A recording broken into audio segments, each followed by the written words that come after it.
Guys, welcome to my new video. आज हम करने वाले एक new topic that is essentials of valid contract. पिछले वीडियो में हमने कॉन्ट्रैक्ट का मतलब समझा था, एग्रीमेंट का मतलब समझा था और प्रॉमिस का मतलब समझा था। अब इसमें हम जानेंगे कि कॉन्ट्रैक्ट को वैलिड होने के लिए क्या क्या ज़रूरत पड़ती है एक कॉन्ट्रैक्ट को वैलिड बनने के लिए।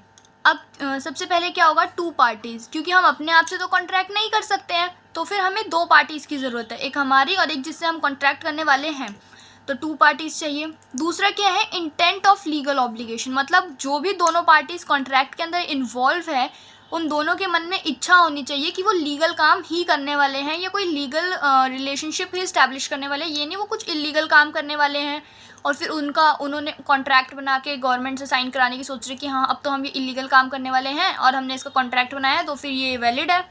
ऐसा नहीं होना चाहिए, दोनों के मन में लीगल कॉन्ट्रैक्ट बनाने की ही इच्छा होनी चाहिए। तीसरा है केस स्पेसिफिक ऑब्जेक्ट। अब ये केस स्पेसिफिक कॉन्ट्रैक्ट क्या होता है, कुछ कॉन्ट्रैक्ट्स ना ऐसे होते हैं जिनमें अगर हम सारी उनकी बातों को ऑब्जर्व ठीक से ना करें तो फिर वो एक हद के बाद वॉइड या वॉइडेबल कॉन्ट्रैक्ट बन सकता है। कैसे, कुछ इंश्योरेंस कॉन्ट्रैक्ट, कुछ नहीं सारे इंश्योरेंस कॉन्ट्रैक्ट ऐसे होते हैं जो कि अगर रिटन फॉर्म में ना होना तो वो वैलिड नहीं माने जाएंगे। तो केस स्पेसिफिक कॉन्ट्रैक्ट भी देखना बहुत ज़रूरी है कि उस कॉन्ट्रैक्ट के अंदर कोई ऐसी डिमांड तो नहीं है जिसको अगर हम पूरा ना करें तो फिर वो हमारा वैलिड कॉन्ट्रैक्ट नहीं माना जाएगा।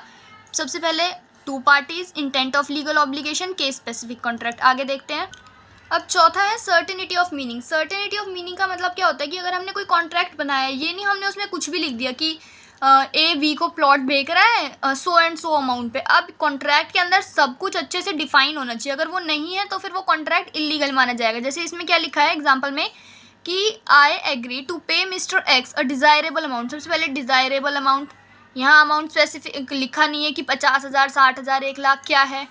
For his house at so and so location. अब लोकेशन भी नहीं लिखी, अब हमें क्या पता कि वो चंडीगढ़ में, मुंबई में, दिल्ली में कौन से हाउस की बात कर रहा है, कौन सा हाउस बेचने वाला है।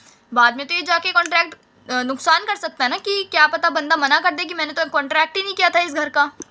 अब देखो इसने क्वेश्चन पूछा है, is this a valid contract even if all the parties agree. जैसे हमने पीछे क्या पढ़ा था कि दोनों पार्टीज एग्री होनी चाहिए तभी वो कॉन्ट्रैक्ट माना जाएगा। अब इसमें तो दोनों पार्टीज एग्री है लेकिन फिर भी वो कॉन्ट्रैक्ट माना जाएगा, नहीं माना जाएगा। क्यों? क्योंकि वही डिज़ायरेबल अमाउंट स्पेसिफिक नहीं लिखा हुआ और सो एंड सो लोकेशन भी नहीं बता रहे कि ठीक से, तो फिर ये वैलिड कॉन्ट्रैक्ट नहीं माना जाएगा। तो चौथा हो गया हमारा सर्टेनिटी ऑफ मीनिंग। अब पांचवा है पॉसिबिलिटी ऑफ परफॉर्मेंस।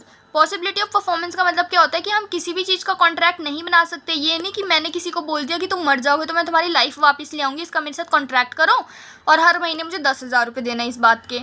तो ये तो नहीं हो सकता क्योंकि किसी की भी लाइफ को हम वापस नहीं ला सकते। एग्जाम्पल में भी ये लिखा कि दो बंदों ने एग्रीमेंट किया था कि ए मर जाएगा तो बी उसकी लाइफ को वापस ले आएगा, ये नहीं हो सकता।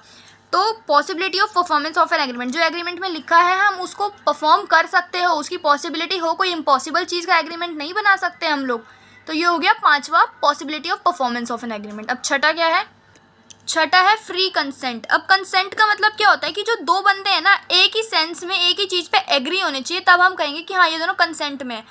अब अगर एक बंदा समझ लो वो ड्रंक्ड है उस टाइम और मैंने उससे साइन करा लिया तो फिर ये भी हमारा वैलिड कॉन्ट्रैक्ट नहीं माना जाएगा। या मैंने कोई चीज़ को मिस रिप्रेजेंट कर दिया, मेरे को देने तो उसे 10,000 रुपये और मैंने बोल दिया कि मैं तेरे को 50,000 रुपये दूंगा, तू साइन कर दे, ये नहीं हो सकता। इसलिए कोई भी फैक्ट मिस प्रेजेंटेड नहीं होना चाहिए, किसी को हमें इन्फ्लुएंस नहीं करना चाहिए अगर हम वैलिड कॉन्ट्रैक्ट बनाना चाहते हैं, या फिर हमें ट्रिक करके अगर किसी को ले आएंगे कॉन्ट्रैक्ट में तो वो भी वैलिड कॉन्ट्रैक्ट नहीं माना जाएगा। तो छठा हो जाएगा फ्री कंसेंट।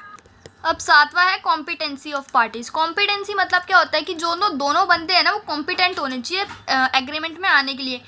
सबसे पहले हमारे कानून ने 18 साल लीगल एज बना रखी है कि बंदा मैच्योर हो जाता है। तो 18 साल से अगर छोटा बंदा है तो कॉन्ट्रैक्ट के अंदर, तो वो कॉन्ट्रैक्ट अपने आप ही वॉइड हो जाएगा, उसको हम किसी भी तरह से वैलिड नहीं मान सकते। अब फुल्ली अंडरस्टूड द टर्म, जैसे कि ये नहीं होना चाहिए कि सो and so location, desirable amount, ये सब नहीं होना चाहिए। कॉन्ट्रैक्ट बिल्कुल क्लियर होना चाहिए दोनों के दिमाग में और दोनों को समझ के उसे साइन करना चाहिए, तभी वो वैलिड कॉन्ट्रैक्ट माना जाएगा। अब ये हो गया सातवां। अब आठवां क्या है, कंसीडरेशन।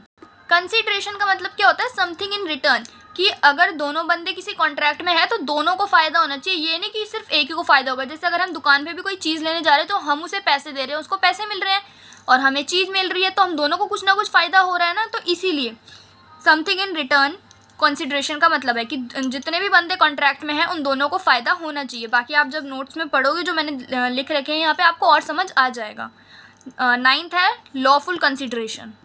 लॉफुल कंसिडरेशन का मतलब क्या होता है कि ऐसी किसी भी चीज़ का हम कॉन्ट्रैक्ट ना बनाएं जो कि फॉरबिडन हो लॉ की नज़रों में। जो लॉ मना करता हो या जो इलीगल हो उसका कॉन्ट्रैक्ट नहीं बन सकता, या किसी ने फ्रॉड करके कोई कॉन्ट्रैक्ट बनाया हो तो वो भी हमारा फिर लीगल कॉन्ट्रैक्ट नहीं होगा। लॉफुल कंसिडरेशन मतलब वो सब चीज़ें जो कि लॉ की नज़रों में सही है। ये थे हमारे 9 इसेंशियल्स जो कि वैलिड कॉन्ट्रैक्ट होने के लिए ज़रूरी है। अब अगर इन 9 में से एक भी मिसिंग है तो फिर हम बोलेंगे कि वो कॉन्ट्रैक्ट वैलिड नहीं है। Thank you for watching my video.